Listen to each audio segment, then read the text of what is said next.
வணக்கம் நேயர்களே, இது channel G. Welcome back to another episode of channel G. வெளிச்சத்திற்கு வாங்க என்ற தொடர் பாலஜோதிடம் என்ற வார இதழில் வெளிவந்து கொண்டு இருக்கிறது.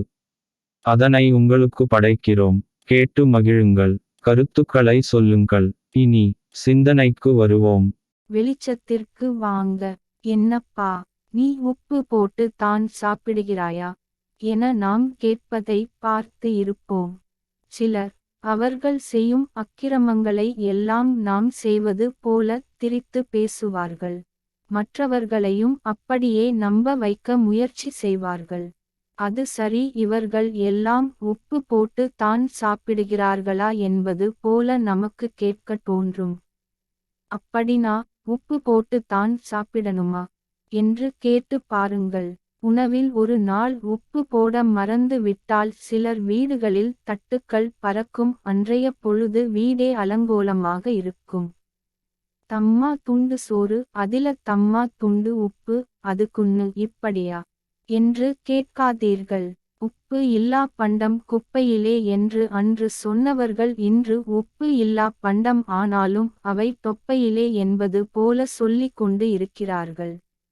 இது என்னங்க ஐயா, உப்பு பெறாத விஷயம், இதுக்கு போய் என நீங்க அந்த டிவி பேட்டியை பார்த்துவிட்டு சிரிக்கிறீங்க புரிகிறது. அந்த உப்பை பற்றி தான் இந்த வாரம் சொல்ல வந்து இருக்கேன். இந்த உப்புன்னா என்னங்க என்று எப்போதாவது யோசித்து பார்த்தது உண்டா?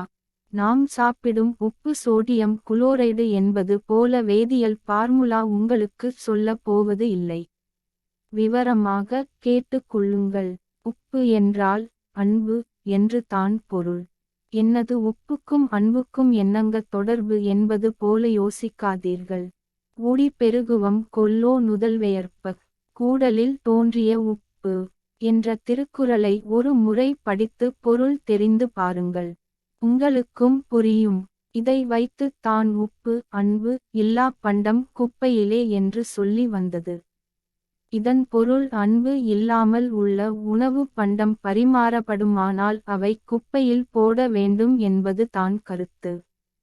நம்ம மக்கள் வழக்கம் போல அதை உப்புக்கு என எடுத்து கொண்டு விட்டதாக தெரிகிறது. பொதுவாக காலில் வீக்கம் வந்தால் உப்பி இருக்கு என்பார்கள். அதாவது அன்பு பெருகி பொங்குவது போல வீங்கி இருக்கிறது என்பது பொருள். இன்னும் தெளிவாக சொல்ல வேண்டும் என்றால், சாதாரணமாக நாம் சாப்பிடும் உணவுக்கு உப்பு அவசியமே இல்லை. ஆனால் நாம் தெரிந்தோ தெரியாமலோ இப்படி சாப்பிட்டு பழக்கப்பட்டு விட்டோம் என்பது தான் உண்மை. நீங்கள் ஃப்ரீ ஃப்ளோ உப்பு பயன்படுத்துபவர் என்றால் அது உப்பே இல்லை. இது பற்றி இன்னொரு சிந்தனையில் வாய்ப்பு கிடைக்கும் போது சிந்திப்போம். இப்போ தொடங்கிய சிந்தனைக்கு வரலாம். உப்பிட்டவரை உள்ளளவும் நினை என்ற பழமொழியை நாம் அறிந்து இருப்போம். இங்கே அன்பை வைத்து சிந்திக்க வேண்டும். அன்பு உள்ளவர்களை உயிர் உள்ளளவும் நினைக்க வேண்டும் என்பது தான் பொருள்.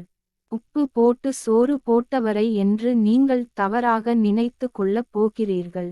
உப்பு வைத்த பானை நீர் கசியும் இல்லையா? அது போல தான் அன்பு இருந்தால் அது கண்ணீரால் வெளிப்படும். இதனை தான் வள்ளுவரும் புன்கணீர் பூசல் தரும் என்று சொல்கிறது.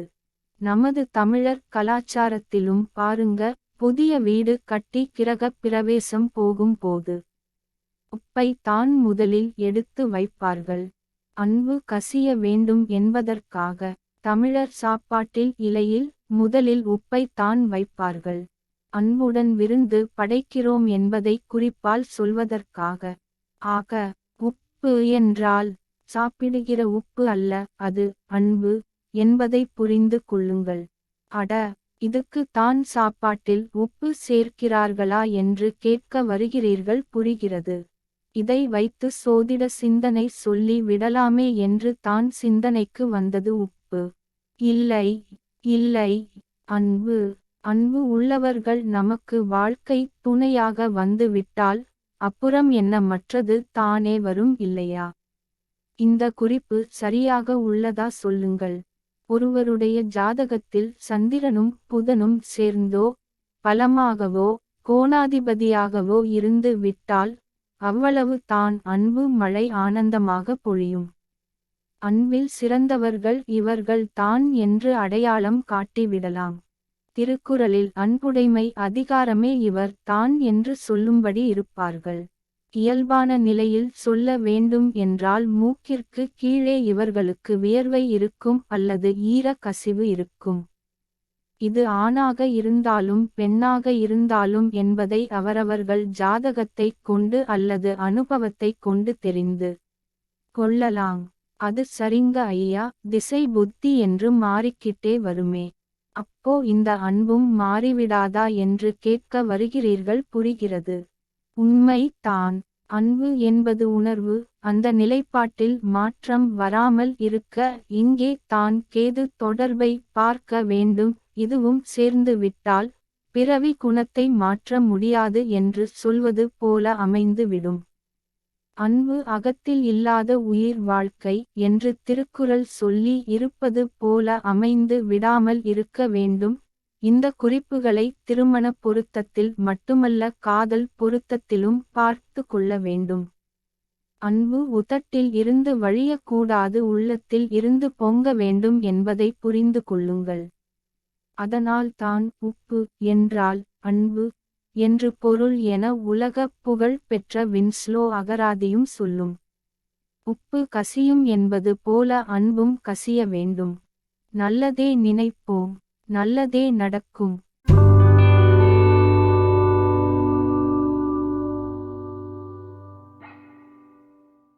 அன்பு நேயர்களே, இது சேனல் ஜி. தினம் ஒரு நிகழ்ச்சி உங்களுக்காக ஒலிபரப்பாகிறது. உங்கள் கருத்தை எங்களுக்கு எழுதி அனுப்புங்கள். நீங்கள் எழுதி அனுப்ப வேண்டிய முகவரி podcastchannel@gmail.com. இன்னொரு நிகழ்ச்சியில் மீண்டும் சந்திக்கும் வரை உங்களிடம் இருந்து அன்பு வணக்கம் கூறி விடை பெறுகிறோம். வணக்கம்.